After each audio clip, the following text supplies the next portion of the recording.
on Spotify literally banned me due to hate speech. These are songs called Pride Month and a song called Safe Space. They banned me because of the biblical views on LGBTQ+. Oh, because of hate speech towards LGBTQ yeah, hate speech, right? People. But then again, if a gay person say God was transgender, they can say that freely, no ban, no nothing. I'm not tolerant of like LGBT stuff. The LGBT person is definitely not tolerant of a Nazi. If somebody's a Nazi, you wouldn't be so tolerant. It's impossible for tolerance to be global. It just can't happen. Are you tolerant of Nazis? I think Nazis be able to speak if they want to speak. What if they see you like they don't see trans people? They do. And that's okay? Yeah, that's their view. Yeah, but you right now with Terry believe that your truths or whatever about how you see Terry is correct. Well, so then that's also acknowledging that if a Nazi sees you as subhuman, if that's what they believe, then they're correct? In their mind. But this is a different. So then you're just correct in your mind. No, that's not true. 80% of what I said is objectively true. Show 2024, man. Now, don't get me wrong, though. That person would never be allowed in my house to eat or drink, though. You wouldn't let them in your house? No, ma'am. What are you scared of? I'm transphobic, so I am kind of scared of them. Terry likes the music. That's a trans person who likes your music. Yeah, I think that person likes Forgiato Blow's music. And if it does like my music, I don't think if that person heard Safe Space of Pride Month, they would, have that same view. And they possibly could. They could. It's still respect there, but that doesn't change how I view that person at all. Well, Eric Butler, I want to touch on this girl's comments there on how she says, well, if a Nazi believes they're right, then aren't you saying they're right if you think that what you're saying is you're right?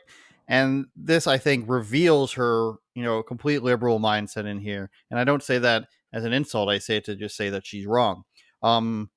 She doesn't appear to live in a world of objective truth. So she thinks that if you're being tolerant, and at the same time, she does, is the funny thing, and I'll explain. On one hand, she thinks that if Bryson agrees that the Nazis should be able to speak their mind and have a First Amendment right to free speech, then therefore he must be thinking that the Nazis correct because that's the only way that they should be able to be allowed to speak, as if they're correct. So on one hand, she doesn't believe in that weird sense of, objective truth. But the other part of that argument would be only people who are correct get to speak. So she is both saying that Bryson is wrong for thinking that he's correct and somebody else isn't. But in her viewpoint, I would assume that the reason why the Nazis aren't allowed to speak is because they're objectively wrong and she's objectively correct. So she gets to choose who is correct, and therefore they are the ones who get to speak. But Bryson doesn't get to choose who's correct. You see what I'm saying? Yeah, these people, look. Yeah, she thinks like, well, if you allow them to speak, it doesn't make any sense. But she's coming from this angle, like, at least from where I'm sitting. Okay, yeah, there's bad people everywhere, right? There's bad white people and there's bad black people and bad gays and bad, but why do you let that? Why are you so scared of some, like, you can let bad people have their opinion, and these people, they get trapped up in this little bubble, this little invisible cage. They're on the invisible leash where somebody else's thoughts really matters to you. Like, why does it even matter to you, lady? And now I sound like them because when they're constantly pushing the agenda on us, and then somebody gets mad and they say, why do you even care? But it's like, why is somebody else's point of view so detrimental to you? You can say, oh, well, I disagree, and move on. Like, that's like the great Tyler, the Creator, once said, there's no such thing as cyberbullying. Just turn off the screen, right? You have plenty of other things, thousands, millions of other things you could look at, but you're so fixated on making sure that one person likes you or one person has this certain view of you, when really it doesn't matter. But it's all about control, because they could not care any less about what you do, right? We see that they can tear down statues, they can, vandalize entire city blocks, they can burn stuff down. They don't really care. But as soon as you have a wrong think, then it stops. And I experienced this myself, right?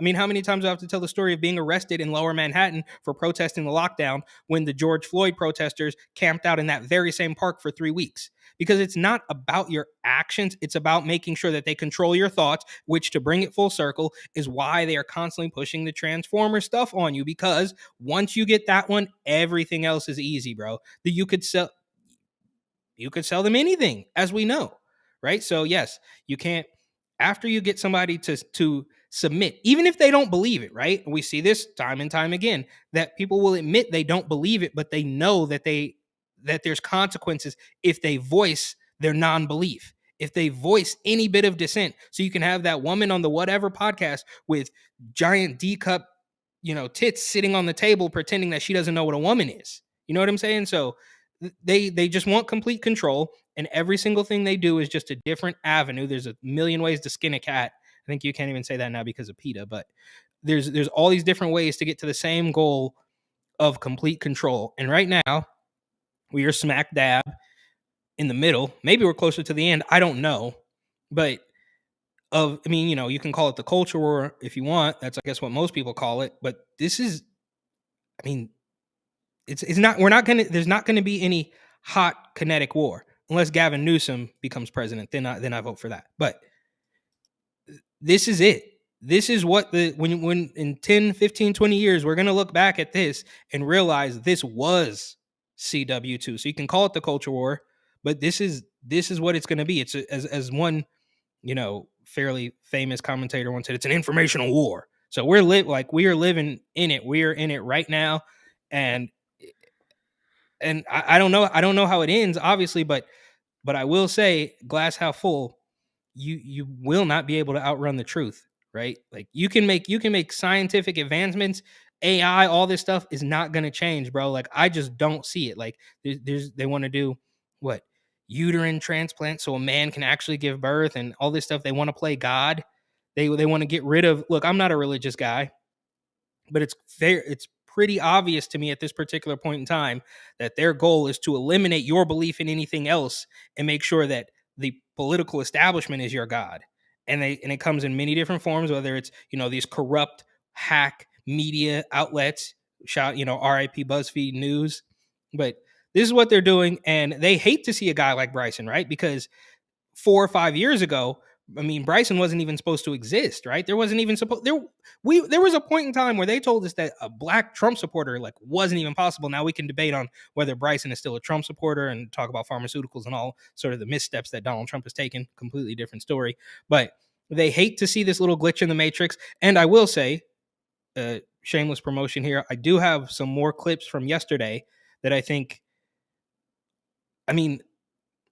when you break apart these big groups of people and these Twitter mobs and these outrage mobs, when you break them apart and you get people, even Michael Knowles, right? When he talks to protesters one-on-one, you can see the crack in the door. You can see the crack in the facade. So I think it's tough, even with Bud Light and stuff. It's very tough. It feels like an uphill battle, but unmistakably, common sense is still the majority, as much as the media tries to make it seem like we are out on the fringes of bigotry and hate. It's just not the case. So I don't know.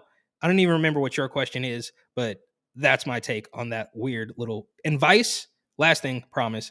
Vice is among the worst. Like if you look at their Instagram, Vice and Vice News, they're not holding back at all. It's like they do the craziest headlines, like white police officer shoots black teen walking in grocery aisle. It's just crazy. Like obviously I made that one up. Like it's a little hyperbolic, but they're not even trying, like how the establishment is not even trying to pretend that Lizzo is her own woman and actually believes these things. It's very clear that she's getting her talking points from up on high. Vice is doing the exact same thing. And this is because I think they are in the throes of the end. And that's why BuzzFeed News has gone down. That's why Bud Light is sort of panicking right now, is because they are in their death throes. They are in the last little bit of this power struggle, and it will.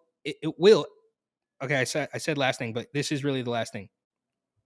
That's why that's why they're indicting Donald Trump, is because somebody in that establishment, somebody behind the curtain, realizes that maybe their little blanket the whole country with mail-in ballots, maybe it's not going to work. Maybe something they can see things before we can see them. So something might not work, and there might be a crack or something that where Donald Trump or even Ron DeSantis, who knows at this particular point, that might actually be able to win because people are so fed up. So I don't know, man. We got a complete mess on our hands, and unfortunately, right now in April 2023, it's still going to get worse before it gets any better. But I think in the long run, you can't escape the truth.